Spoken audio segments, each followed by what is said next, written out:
Hello दोस्तों, नमस्कार। Welcome to this video. उम्मीद करता हूं आप सब बहुत बढ़िया होंगे। तो साथियों, आप जानते हैं हम लोग जनरल स्टडीज का अध्ययन कर रहे हैं और जनरल स्टडीज में आज हम लोग करने वाले हैं प्रैक्टिस। जी हाँ, आज ये हम प्रैक्टिस करेंगे बिल्कुल मिक्स्ड क्वेश्चन का, बिल्कुल आपके एग्जाम जैसा। सिर्फ इसमें मैथ्स और जो है रीजनिंग के क्वेश्चन नहीं होंगे, बाकी संपूर्ण आपके सिलेबस के अकॉर्डिंग ये जो है प्रैक्टिस मैंने तैयार किया है। यहाँ पर आपको वो सारे क्वेश्चंस देखने को मिलेंगे। साथियों, आप जानते हैं ये वीडियो नियमित तौर पर शाम को 7 बजे हमारे इसी यूट्यूब चैनल पर प्राप्त होती है, ठीक है। और यहाँ पर अगर आप देखिए तो मैंने इन सारे सब्जेक्ट को इस आपके जो है प्रैक्टिस सेट में शामिल किया है। तो इसके अतिरिक्त आप जानते हैं मॉर्निंग में करंट अफेयर की क्लास होती है, जो अगर आप किसी भी प्रकार के गवर्नमेंट सर्विस के एग्जाम की तैयारी कर रहे हैं तो ये दोनों श्रृंखलाएं आपके लिए बेहद इंपॉर्टेंट है, ठीक है। तो अगर आप चाहते हैं जो कुछ भी मैं पढ़ाता हूं बोलता हूं सब कुछ आपको पीडीएफ के रूप में मिल जाए, उसके अतिरिक्त हम यहाँ पर टेस्ट क्विजेज और सारा कुछ आपके एग्जाम ओरिएंटेड कराता हूं, तो उन सारी चीजों में आप पार्टिसिपेट कर सके तो आप हमारे नंबर 9565272442 नंबर पर व्हाट्सएप के माध्यम से कॉन्टैक्ट कर लें। एक छोटी सी फीस पे करके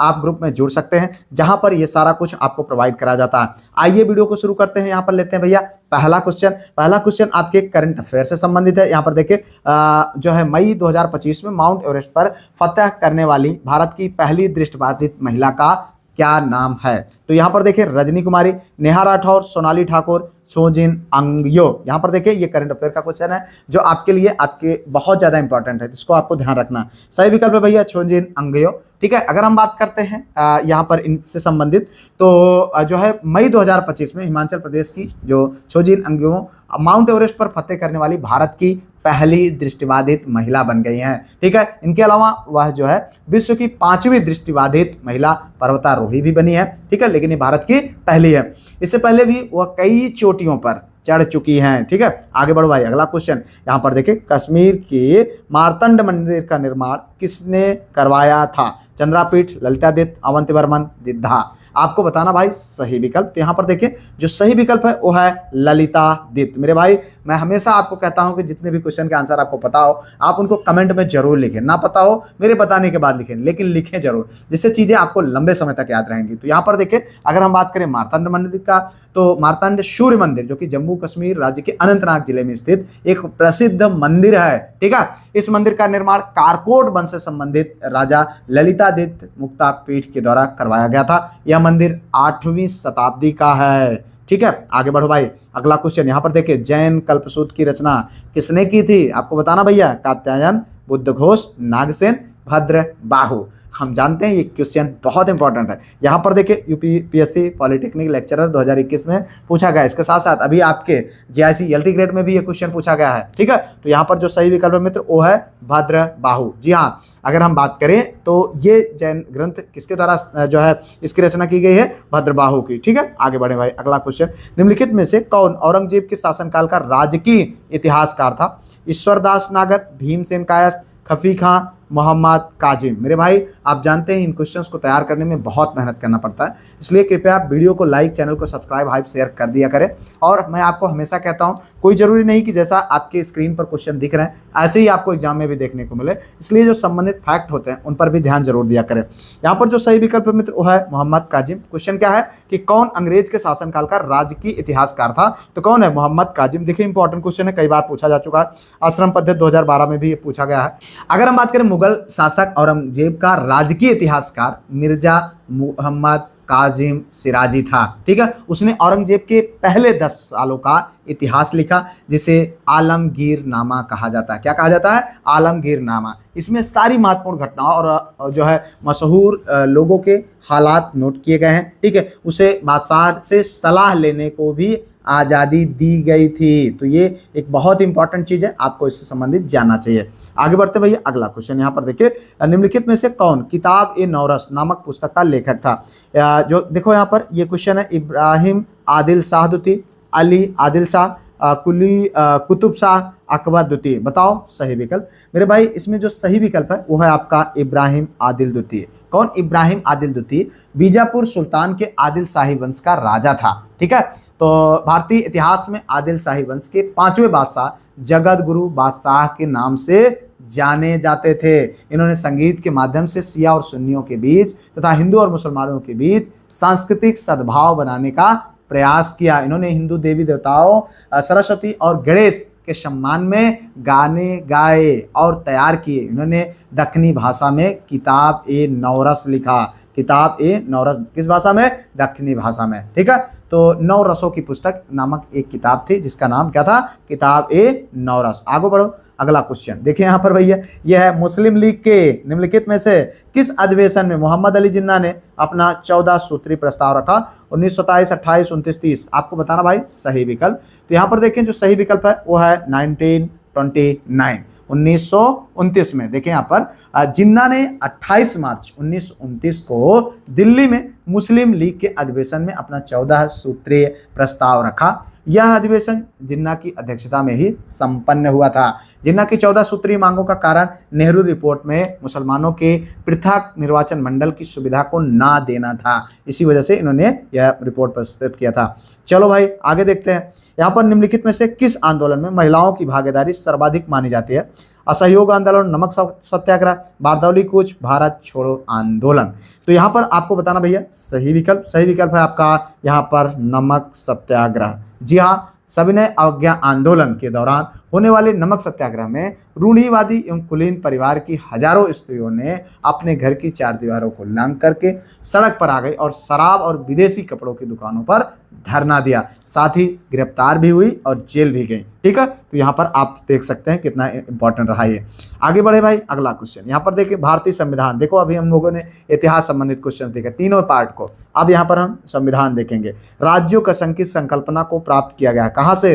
अमेरिका के संविधान से, ऑस्ट्रेलिया के संविधान से, ठीक है, ब्रिटिश नॉर्थ अमेरिका के संविधान से, मतलब अधिनियम से, स्विट्जरलैंड के संविधान से। आपको बताना भैया सही विकल्प। यहाँ पर देखें जो सही विकल्प है ब्रिटिश नॉर्थ अमेरिका के अधिनियम से। तो राज्यों का संघ यानी अगर हम बात करें इस संकल्पना का जो है लिया गया है ब्रिटिश नॉर्थ अमेरिका एक्ट यानी कनाडा से लिया गया है। ठीक है, अब अगर हम बात करें जो है भारतीय संविधान के अनुच्छेद 1(1) के अनुसार भारत राज्यों का संघ होगा। ठीक है, ब्रिटिश नॉर्थ अमेरिका अधिनियम। तो ये है भैया यहाँ पर आप देखें, यानी ये जो है कनाडा से लिया गया। चलो आगे देखो, यहाँ पर है निम्नांकित में से कौन सही सुमेलित नहीं है? तो बंदी प्रत्यक्षीकरण, to have the body of परमादेश बी कमान, प्रतिषेध, टू बी सर्टिफाइड, अधिकारपेक्षा, बाय व्हाट अथॉरिटी। मतलब कौन सुमेलित नहीं है? देखिए यहाँ पर ये अनुच्छेद 32 संबंधित बहुत इंपॉर्टेंट चीज है और इससे संबंधित क्वेश्चन आपको एग्जाम में तो देखने को ही मिल जाते हैं। मतलब अगर 2-3 एग्जाम आप दे रहे थे, एक आध क्वेश्चन इससे संबंधित आपको जरूर मिल जाएगा। तब अति इंपॉर्टेंट पार्ट है। तो यहाँ पर अगर हम देखें प्रतिषेध यानी टू बी सर्टिफाइड नहीं होता है। प्रतिषेध का मतलब होता है रिट ऑफ प्रोहिबिशन। ठीक है, इसका मतलब ये होता है। ठीक है, यहाँ पर ये टू बी सर्टिफाइड नहीं, बल्कि बाकी ये तीनों आपका सही है। आगे बढ़े भाई, अगला क्वेश्चन यहाँ पर देखें, भारत के मुख्य चुनाव आयुक्त की नियुक्तियां कौन करता है? संसद, प्रधानमंत्री, राष्ट्रपति, उपराष्ट्रपति। यहाँ पर आप ध्यान दें मेरे भाई, जो सही विकल्प है वो है राष्ट्रपति। जी हाँ, राष्ट्रपति। भारत निर्वाचन आयोग जिसे चुनाव आयोग के नाम से जाना जाता है, यह स्वायत्त संवैधानिक निकाय है जो भारत में संघ और राज्य चुनाव जो है प्रक्रियाओं का संचालन करता है। मुख्य चुनाव आयुक्त की नियुक्ति राष्ट्रपति द्वारा की जाती है। वर्तमान में इसमें एक मुख्य चुनाव आयुक्त तथा 2 अन्य चुनाव आयुक्त होते हैं। मुख्य चुनाव आयुक्त का कार्यकाल 6 वर्ष या 65 वर्ष की आयु तक, यानी जो भी पहले होगा उतनी होती है। ठीक है, जबकि अन्य चुनाव आयुक्तों की कार्यावधि 6 वर्ष या 62 वर्ष, यानी देखिए मुख्य चुनाव आयुक्त का जो उम्र होती है वो 6 वर्ष और 65 वर्ष की आयु। ठीक है, और जबकि अन्य जो चुनाव आयुक्तों की कार्यावधि होती है वो 6 वर्ष या 62 वर्ष की आयु, जो भी पहले हो उसी को माना जाता है। तो इतना आपको यहाँ पर इस क्वेश्चन संबंधित जानना चाहिए। आगे देखो, व्यक्तिगत स्वतंत्रता के लिए उच्च न्यायालय निम्नलिखित में से किस रीट को जारी कर सकता है? परमादेश, अधिकारपेक्षा, बंदी प्रत्यक्षीकरण, प्रतिषेध। बताओ भैया सही विकल्प यहाँ पर है सी, बंदी प्रत्यक्षीकरण। जी हाँ, किसी व्यक्ति को अवैध रूप से बंदी बनाए जाने पर उसे स्वतंत्रता प्रदान करने के लिए बंदी प्रत्यक्षीकरण रिट जारी की जाती है। ठीक है, इस लेख के द्वारा न्यायालय बंदीकरण करने वाले व्यक्ति को यह आदेश देता है कि वह बंदी किए गए व्यक्ति को सशरीर नियत स्थान पर या नियत समय पर उपस्थित करे। ठीक है, न्यायालय उस विवाद को सुनेगा। यदि उसका बंदीकरण अवैध पाया गया तो शीघ्र आदेश भी जारी करता है। अनुच्छेद 32। ठीक है, बहुत इंपॉर्टेंट है भाई। आगे बढ़ो, अगला क्वेश्चन, किसने कहा भारत एक अर्ध संघात्मक राज्य है? Lord Bryce, Ivor Jennings, H J Laski. K C. Wheare देखें यहाँ पर इंपॉर्टेंट है क्वेश्चन भाई, आपको बताना है सही विकल्प है डी केसी व्हीलर। जी हाँ मेरे भाई, भारत एक अर्ध संघात्मक राज्य है, यह कथन केसी व्हीलर का है, ठीक है। जबकि डीडी बसु के अनुसार भारत एक संविधान एकात्मक तथा संघात्मक का मिश्रण है। आगे बढ़ते भैया, यहाँ पर देखिए निम्नलिखित नदियों में से कौन अपने मार्ग में परिवर्तन के लिए कुख्यात है, ठीक है। क्या पूछ रहा है, निम्नलिखित में से कौन अपने मार्ग में परिवर्तन के लिए कुख्यात है, तो गंगा, कोसी, दामोदर और गोमती। तो आप सब जानते हैं, बहुत फेमस है, जिसको हम क्या बोलते हैं, ठीक है, जिसको हम बोलते हैं बिहार का शोक, कौन, कोसी नदी जो है अपने मार्ग का परिवर्तन करने के लिए कुख्यात है। कोसी नदी अपने मार्ग में परिवर्तन के लिए बेहद कुख्यात है, इसको बिहार का शोक कहा जाता है। यह नदी गोसाई थान चोटी के उत्तर से निकलती है और कोसी नदी पूर्ववर्ती नदी का उदाहरण है, ठीक है। कौन सी नदी का, पूर्ववर्ती नदी का। आगे बढ़ते भैया, अगला क्वेश्चन यहाँ पर देखिए, निम्नलिखित में से कौन एक सही सुमेलित नहीं है। चलो यहाँ पर देखिए, सरदार सरोवर बांध जो कि नर्मदा नदी, ठीक है, भांगड़ा बांध जो कि यहाँ पर देखिए गोलम, और उकाई बांध ताप्ती नदी, पोंग बांध ब्यास। तो बताएं भाई सही विकल्प, यहाँ पर जो सही सुमेलित नहीं है, सही सुमेलित नहीं है कौन, आप सब जानते हैं भांगड़ा, ये बांध गोलम नदी पर नहीं है, बल्कि कहाँ पर है, भाखड़ा बांध जो है सतलज नदी पर है भैया, बहुत बार हम लोग पढ़ चुके हैं, ठीक है। सरदार सरोवर बांध नर्मदा नदी पर है, हम सब जानते हैं। उकाई बांध ताप्ती नदी पर है, ठीक है। पोंग बांध ब्यास नदी पर बनाया गया है, और तुलबुल परियोजना झेलम नदी पर अवस्थित है। तो यहाँ पर आप इतना जाने। आगे बढ़ते हैं, अगला क्वेश्चन, निम्नलिखित में से कौन सा देश अफ्रीका महाद्वीप में अवस्थित नहीं है, ठीक है। गैबन, गुयाना, गिनी बिसाऊ।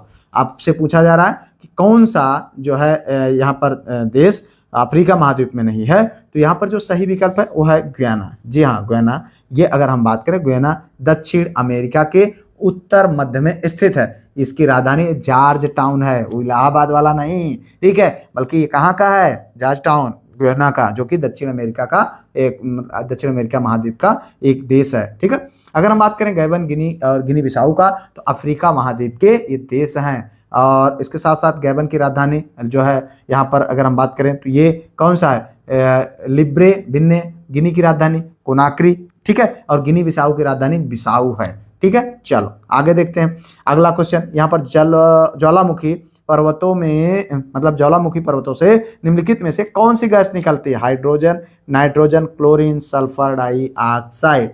तो आप सब जानते हैं, बहुत फेमस है सल्फर डाइऑक्साइड। जब पृथ्वी का पिघला हुआ पदार्थ, लावा, राख, जलवाष्प, ठोस पदार्थ तथा अन्य गैसें मतलब किसी छिद्र या दरार से होकर के बाहर निकलते हैं, उसको क्या बोला जाता है, ज्वालामुखी विस्फोट कहते हैं, ठीक है। ज्वालामुखी पर्वतों में विस्फोट से मुख्यतः जलवाष्प, कार्बन डाइऑक्साइड, सल्फर डाइऑक्साइड एवं मेथेन आदि गैसें पाई जाती हैं। चलो आगे देखते भैया अगला क्वेश्चन, निम्नलिखित में से कौन सा वृक्ष भूमध्य सागरीय वनों में नहीं पाया जाता है, सागौन, ओक, चेस्टनट, जैतून। मेरे भाई आपको बताना है सही विकल्प, सही विकल्प है ये यहाँ पर सागौन। जी हाँ, अगर हम बात करें सागौन का वृक्ष भूमध्य सागरीय वनों में नहीं पाया जाता है, बल्कि उष्ण कटिबंधीय वनों में पाया जाता है, ठीक है। अगर हम बात करें ओक, चेस्टनट, जैतून भूमध्य सागरीय वनों में पाए जाते हैं ये तीनों, ठीक है। तो यहाँ पर आपको इतना जानना चाहिए। आगे बढ़ते भैया अगला क्वेश्चन, निम्नलिखित घटनाओं पर विचार कीजिए तथा उनको काल क्रमानुसार आपको व्यवस्थित करना है। प्रोजेक्ट हाथी, जैव विविधता जो है अधिनियम, वन्य जीव अधिनियम, प्रोजेक्ट टाइगर। तो आपको इसको काल क्रमानुसार व्यवस्थित करना है। यहाँ पर दिया गया है कूट, कूट में अगर देखें तो ये चारों हैं, इनमें देखें आप क्वेश्चन कितना इंपॉर्टेंट, बहुत बार पूछा भी गया है। तो यहाँ पर जो सही कूट है मित्र, तो वो है 3, 4, 1, 2, ठीक है। तो यहाँ पर अगर 3 की बात करें तो वन्य जीव अधिनियम, जो कब हुआ है, वन्य जीव जो है अधिनियम, संरक्षण अधिनियम 1972 में, कब, 1972 में, ठीक है। उसके बाद चौथा नंबर प्रोजेक्ट टाइगर का आता है 1973 में, कब, 1973 में आता है, ठीक है। पहला प्रोजेक्ट हाथी ये होता है भैया 1992 में, ठीक है, 1992 में। उसके बाद दूसरा नंबर जैव विविधता अधिनियम ये होता है 2002 में, ठीक है। चलो इतना आपके लिए इंपॉर्टेंट है, आप इसको जानते रहें। चलो आगे बढ़ते भैया अगला क्वेश्चन, यहाँ पर देखिए धूपगढ़ चोटी निम्नलिखित राष्ट्रीय उद्यानों में से किसमें स्थित है, सतपुड़ा राष्ट्रीय उद्यान, कान्हा राष्ट्रीय उद्यान, बांधवगढ़ माधव राष्ट्रीय उद्यान, तो बताना भाई सही विकल्प। सही विकल्प है यहाँ पर सतपुड़ा राष्ट्रीय उद्यान में। जी हाँ, धूपगढ़ चोटी सतपुड़ा राष्ट्रीय उद्यान में स्थित है और सतपुड़ा पर्वत श्रेणी का विस्तार पश्चिम में राजपीपला पहाड़ियों से प्रारंभ होकर महादेव और मैकाल पहाड़ियों के रूप में छोटा नागपुर पठार के पश्चिमी सीमा तक है।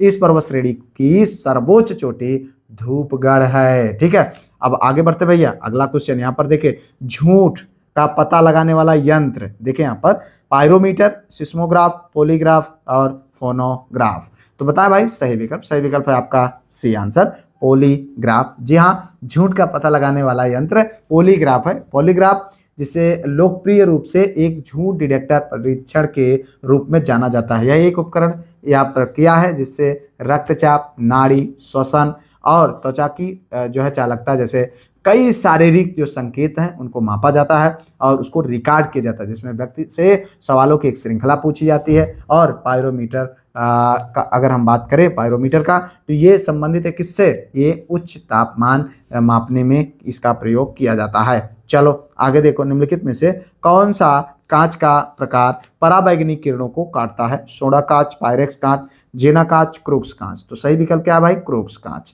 जी हाँ, आंसर आप लोग कमेंट में लिखते जाए मेरे भाई। ठीक है, यहाँ पर देखिए AHM ऑफिसर 2021 के क्वेश्चन में ये पूछा गया है। तो यहाँ पर आप करें हम क्रूक्स कांच जो कि पराबैंगनी किरणों को काटता है। इसमें पराबैंगनी विकिरण का उच्च अवशोषण होता है। इसका उपयोग चश्मे के लेंस बनाने में किया जाता है। चलो आगे देखते हैं, यहाँ पर निम्नलिखित में से किस प्राकृतिक पदार्थ में लौह विद्यमान होता है? Chlorophyll, collagen, keratin, myoglobin. बताओ भाई सही विकल्प। सही विकल्प है आपका यहाँ पर मायोग्लोबिन। जी हाँ, मायोग्लोबिन प्राकृतिक पदार्थ। मायोग्लोबिन में आयरन विद्यमान रहता है। ठीक है, अगर हम बात करें कशेरुक प्राणियों में श्वसन क्रिया के अंतर्गत ऑक्सीजन गैस फेफड़ों में प्रवेश करती है, जहाँ ऑक्सीजन का आंशिक दाब तुलनात्मक रूप से अधिक होता है और यहाँ हीमोग्लोबिन ऑक्सीजन से बाधित होकर ऑक्सी हीमोग्लोबिन बनाता है, जो ऊतकों में जाकर के मतलब इस ऑक्सीजन को मायोग्लोबिन में स्थानांतरित करता है। चलो आगे देखते हैं, यहाँ पर इनमें से कौन विषाणु जनित रोग नहीं है? क्या पूछ रहा है? विषाणु जनित, खसरा, रेबीज, पोलियो, क्षय रोग। बताओ भाई सही विकल्प। सही विकल्प है क्षय रोग। जी हाँ, क्या पूछ रहा है? विषाणु जनित रोग। ठीक है, विषाणु जनित रोग ये नहीं है क्षय रोग, बाकी ये तीनों विषाणु जनित रोग है। क्षय रोग जो है ये क्या है? ये एक तरीके के जीवाणु जनित रोग है। ठीक है, जो माइक्रोबैक्टीरियम ट्यूबरक्लोसिस नामक जीवाणु से होता है। ठीक है, इसमें सामान्यतः टीबी के नाम से इसको हम जानते हैं, ट्यूबरक्लोसिस। और हम सब जानते हैं कि खसरा, रेबीज, पोलियो ये सब वायरस जनित हैं। ठीक है, चलो आगे देखते हैं भैया अगला क्वेश्चन। बेसिक निम्न में कौन सी भाषा है? ठीक है, बेसिक निम्न में कौन सी भाषा है? Procedural, object oriented, A and B, उपरोक्त में से कोई नहीं। तो ये क्वेश्चन आप देखिए, यहाँ पर आपसे पूछा जा सकता है। तो यहाँ पर देखिए जो सही विकल्प है वो है भैया प्रोसीजनल। जी हाँ, प्रोसीजनल भाषा का उदाहरण फोर्ट्रान और एल्गोग, कोबोल एवं बेसिक आदि, जबकि ऑब्जेक्ट ओरिएंटेड भाषा का उदाहरण की अगर हम बात करें जावा, पाइथन, रूबी आदि के लिए होता है। तो चलो ये आपका कंप्यूटर का क्वेश्चन आपने देख लिया। उसके बाद हम यहाँ पर देखें निष्पादन बजट की अवधारणा ली गई जर्मनी से, इंग्लैंड से, संयुक्त राज्य अमेरिका से, फ्रांस से। बताओ सही विकल्प। सही विकल्प है आपका सी आंसर। कहाँ से? संयुक्त राज्य अमेरिका से। किसी कार्य के परिणामों को आधार मानकर बनाए जाने वाले बजट को हम क्या बोलते हैं? निष्पादन बजट कहते हैं। ठीक है, विश्व में सर्वप्रथम निष्पादन बजट की शुरुआत संयुक्त राज्य अमेरिका में हुई थी। अमेरिका ने सर्वप्रथम 1949 में प्रशासनिक सुधारों के लिए हूपर आयोग का गठन किया था। किसका किया था? हूपर आयोग का गठन किया था और इसी आयोग की सिफारिशों के आधार पर अमेरिका में निष्पादन बजट की शुरुआत हुई थी। ठीक है, चलो आगे देखते हैं अगला क्वेश्चन। भारतीय आयकर की प्रकृति क्या है? प्रतिगामी, प्रगतिशील, आनुपातिक, सभी के लिए स्थिर। बताओ सही विकल्प। सही विकल्प है भैया यहाँ पर बी आंसर, प्रगतिशील। ठीक है, अगर हम बात करें प्रगतिशील के, सामान्यतः यह माना जाता है कि भारतीय आय एक प्रगतिशील कर है, क्योंकि आय वृद्धि के साथ साथ यह कर दर यानी 10 से बढ़कर के 20% तक, इसके बाद बढ़कर के यह दर जो है 30% तक होता रहता है। कुल मिलाकर यह प्रगतिशील एवं आनुपातिक प्रणाली का मिश्रण है, इसलिए इसे ऊर्ध्वतल यानी डिग्रेसिव टैक्स कहेंगे। चलो आगे देखते हैं भैया अगला क्वेश्चन। भारत में निम्नलिखित में से कौन एक उत्पादक सामान्यतः निर्यात नहीं किया जाता है? गेहूं, चावल, चीनी, दालें। बताओ यहाँ पर सही विकल्प। सही विकल्प है भैया दालें। हम लोगों ने इसको बार बार देखा है। ठीक है, भारत दाल का एक आयातक देश है और यह निर्यात नहीं किया जाता है। ठीक है, चलो आगे देखते हैं अगला क्वेश्चन। टी माल्थस ने दी माल्थुरियन थ्योरी नामक प्रसिद्ध सिद्धांत को प्रतिपादित किया जो संबंधित है किससे, निर्धनता से, जनसंख्या से, बेरोजगारी से, अर्थव्यवस्था से। मेरे भाई कई बार ये क्वेश्चन आपके सामने आ चुका है और उम्मीद है कि आप इनको ध्यान रखेंगे। ठीक है, अभी हम लोग उस दिन अर्थशास्त्र को पढ़ाते हुए इस पर भी जिक्र किया था। तो जनसंख्या, ठीक है, किससे संबंधित है, जनसंख्या। टी माल्थस ने द माल्थुसियन थियरी नामक प्रसिद्ध सिद्धांत जनसंख्या के संदर्भ में प्रतिपादित किया था। माल्थस ने अपने जनसंख्या सिद्धांत में बताया कि जनसंख्या जीवन निर्वाह के साधनों से तीव्र गति से बढ़ती है। जनसंख्या ज्यामितीय दर 1, 2, 4, 8, 16 से बढ़ती है। ठीक है, जबकि खाद्य सामग्री की अगर हम बात करें तो 1, 2, 3, 4 की गति से बढ़ती है। चलो आगे देखते हैं। बढ़िया, उत्तर प्रदेश का निम्नलिखित में से कौन सा जिला क्षेत्रफल की दृष्टि से सबसे छोटा है। ये देखो आपको यूपी स्पेशल का भी क्वेश्चन देखने को मिल गया। हमीरपुर, हरदोई, हाथरस, हापुड़, सभी हाँ है भैया, बताना है इन विकल्पों में से सही विकल्प क्या है, हापुड़। जी हाँ, आप क्वेश्चन का आंसर, क्वेश्चन को समझे मेरे भाई। तो इन विकल्पों में से जो निम्नलिखित विकल्प है उनमें से हापुड़ सबसे छोटा है। क्षेत्रफल की दृष्टि से उत्तर प्रदेश का सबसे छोटा जिला हापुड़ है। क्षेत्रफल की दृष्टि से अगर हम बात करें तो सबसे बड़ा जिला कौन सा है, लखीमपुर खीरी है। ठीक है, चलो आगे देखते हैं भैया अगला क्वेश्चन। उत्तर प्रदेश का मुख्य लोक नृत्य है धोबिया, राई, सायरा, उपर्युक्त सभी। बताएं सही विकल्प। तो सही विकल्प है भैया यहाँ पर उपर्युक्त सभी। जी हाँ, उपर्युक्त तीनों नृत्य उत्तर प्रदेश के मुख्य नृत्य हैं, जिसमें अगर हम बात करें धोबिया राग धोबी जाति द्वारा किया जाने वाला नृत्य है। और राई की अगर हम बात करें बुंदेलखंड में यहाँ पर खूब चलता है, हमारे यहाँ चित्रकूट में। ठीक है, महिलाओं द्वारा कृष्ण जन्माष्टमी या उस तरीके से। अगर हम बात करें जो है सायरा का, तो बुंदेलखंड के किसानों द्वारा फसल काटते समय ये गाया जाने वाला, ठीक है, लोक नृत्य या किया जाने वाला। टेनिस की ग्रैंड स्लैम प्रतियोगिता फ्रेंच ओपन 2025 के पुरुष एकल का खिताब किसने जीता। कार्लोस अल्काराज, जेनिक जो है Sinner, Novak Djokovic, Andre Rublev. देखो यहाँ पर भाई ये क्वेश्चन आपसे पूछा जा चुका है और अभी हम लोगों ने इसको करंट अफेयर्स में भी कवर किया हुआ था। ये करंट अफेयर आपको फिर से यहाँ पर प्रैक्टिस में भी देखने को मिल गया। सही विकल्प है भाई कार्लोस अल्काराज। जी हाँ मेरे भाई, यहाँ पर देखिए 8 जून 2025 को संपन्न हुआ है टेनिस की ग्रैंड स्लैम प्रतियोगिता फ्रेंच ओपन 2025 का खिताब स्पेन के जो कार्लोस अल्काराज ने जेनिक सिनर को हराकर लगातार दूसरी बार जीता है। ठीक है, अगर हम बात करें संयुक्त राज्य अमेरिका की कोको गॉल्फ ने बेलारूस की एरिना सवालेका को पराजित करके महिला एकल का खिताब जीता। चलो आगे बढ़ते हैं भैया अगला क्वेश्चन। निम्नलिखित में से किस पुराण में पुराणों के 5 लक्षणों का उल्लेख मिलता है। वामन, मत्स्य, वायु, विष्णु। बताएं सही विकल्प। तो यहाँ पर देखिए मेरे भाई सही विकल्प है बी आंसर यानी मत्स्य। ठीक है, अगर हम बात करें यहाँ पर मत्स्य का, तो मत्स्य पुराण में पुराणों के 5 लक्षण मिलते हैं। जैसे अगर हम पुराण के 5 लक्षण की बात करें तो सर्ग, प्रतिसर्ग, वंश, मवंतर, वंशानुचरित। ये क्वेश्चन इंपॉर्टेंट है भाई, पूछा जाएगा आपके एग्जाम में। इसलिए निम्नलिखित स्थलों में से किस एक की पहचान सामान्यता पांडवों की राजधानी इंद्रप्रस्थ के साथ की गई थी। धौला कुआं, मेहरौरी और पुराना किला हौज खास। बताएं भाई सही विकल्प। सही विकल्प है यहाँ पर पुराना किला।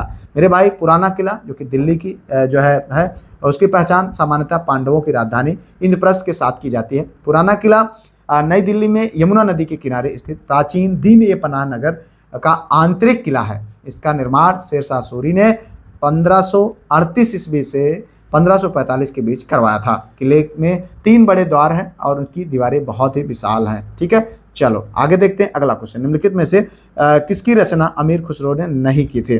तो खजायान उल फुतूह, तारीख ए अलाई, तुगलकनामा, ताजुल मासिर। बताओ भैया, यहाँ पर देखो ये सही विकल्प है आपका ताजुल मासिर। इसकी रचना इन्होंने नहीं किया था। अब जो है अमीर खुसरो की रचना खजायल उल फुतूर और तारीख ए अलाई, ठीक है, ये सब ये और तुगलकनामा, लेकिन इसकी रचना इन्होंने नहीं किया था। ठीक है, चलो आगे देखते हैं अगला क्वेश्चन। निम्नलिखित में से किस पद का सृजन सासाराम ने किया और वह अष्ट प्रधान के अतिरिक्त था। मंत्री और पंडित राव, प्रतिनिधि, न्यायाधीश। तो बताएं भाई सही विकल्प। तो सही विकल्प है यहाँ पर सी आंसर यानी प्रतिनिधि। जी हाँ मेरे भाई, अगर हम बात करें तो शिवाजी जी के शासन का वास्तविक संचालन अष्ट प्रधान नामक मंत्री करते थे, जिसका कार्य राजा को परामर्श देना था। ठीक है, चलो आगे देखते हैं अगला क्वेश्चन।